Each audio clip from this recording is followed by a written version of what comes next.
dan kaitannya dengan wabah yang menimpa ini, kita tahu bahwa pemerintah kita telah memberikan bimbingan-bimbingan, dan kebanyakan bimbingan-bimbingan itu kalau kita perhatikan sangat bermanfaat sekali. Ya, karenanya kita sebagai seorang muslim taat kepada bimbingan-bimbingan tersebut. Ya, ini merupakan suatu kewajiban.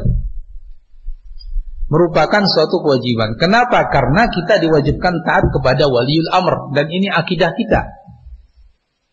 Jangan kita menentang, jangan kita mengatakan kok serba dipersusah, ya. Jangan kita merasa kesal, jangan. Ini pertama dari sisi tujuannya baik untuk kita dan untuk umat. Sisi yang kedua bagi kita seorang muslim meyakini bahwa ini kita melakukannya ta'atan lillah, may yuti'ir rasula faqad ata Allah, may yuti'il amir faqad ata'ani, dalam hadis Nabi. Ya. Orang yang taat kepada amir, penguasa, berarti taat kepada Nabi. Dan dalam ayat may yuti'ir rasula faqad ata Allah, orang yang taat kepada Rasul berarti taat kepada Allah Azza wa Jalla. Jadi kalau kita sambungkan, ya, antara ayat dan hadis tadi, kita taat kepada waliul amr berarti taat kepada Nabi, kita taat kepada Nabi berarti taat kepada Allah Azza wa Jalla. Nah, jadi kita dapat pahala dengan taat itu, bukan hanya dapat kesehatan, insyaallah kesehatan dan pahala dua-duanya. Nah, ini juga yang membedakan antara kita Ahlus Sunnah dalam hal ini lebih khusus. Bukan saya katakan muslim, karena banyak muslim yang juga anti taat kepada penguasa, dan itu merupakan penyelewengan dari jalan yang benar. Tapi saya katakan ini pembeda antara Ahlus Sunnah dengan selain Ahlus Sunnah. Ahlus Sunnah mengikuti aturan ini karena keyakinan tadi yang saya sebutkan, sehingga dia di samping insyaallah dapat kesehatan plus dapat pahala dari Allah Azza wa Jalla. Tapi mereka mungkin yang taat, ya, dapat kesehatan saja tapi tidak dapat pahala. Atau yang tidak taat sama sekali, mungkin dua-duanya nggak dapat. Atau dapat salah satu, yaitu sehat misalnya, tapi nggak dapat pahala.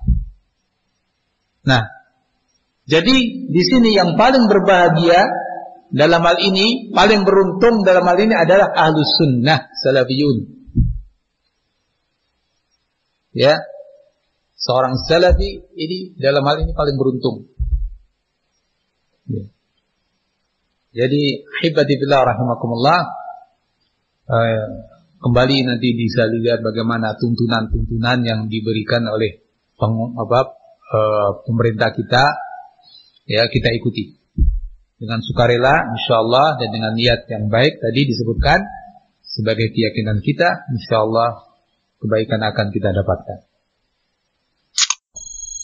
Terkait kondisi sekarang, ketika Rasulullah SAW katakan wasam'i wa ta'ah, patuh, taatlah kepada pemerintah kalian yang memimpin, kita terutama muslimin atau salafiyin secara khusus diuji di saat-saat seperti ini, sejauh mana ketaatan kita kepada pemerintah, ketaatan fil mansyati wal makrah, fil yusri wal usur, dalam keadaan kita senang atau terpaksa, dalam keadaan susah ataupun mudah. Senang karena apa yang menjadi perintah dan ketetapan mereka mungkin menguntungkan kita sesuai dengan yang kita inginkan. Terpaksa karena keputusan pemerintah mungkin kita rasa merugikan kita, kita anggap itu tidak menguntungkan bagi kita. Di situ kita diuji ketaatan.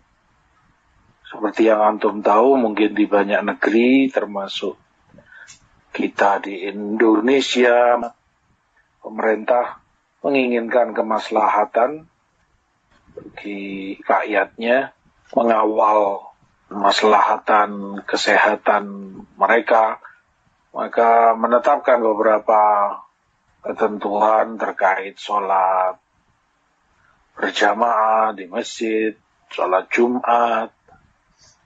Nah, maka taati pemimpin kita. Ini sekarang ujian amaliyah. Kalau selama ini kita belajar hanya sebatas teori, mudah. Manhaj ahlu sunnah taat kepada pemerintahnya, manhaj khawarij menentang kepada pemerintahnya. Manhaj ahlu sunnah memuliakan, mengagungkan pemerintahnya, mencintai mereka, mendoakan baik. Khawarij mencela, membenci mereka, dan seterusnya. Itu teori mudah. Nah, tinggal pengamalannya sekarang. Di situ akan terlihat ahlu sunnah yang benar-benar jujur, dan siapa pula yang mengada-ngada akan tersisihkan. Perkaranya menuntut konsekuensi kita untuk jujur dan konsekuen terhadap apa yang kita pelajari selama ini. Khairan insyaallah. Asyariah.com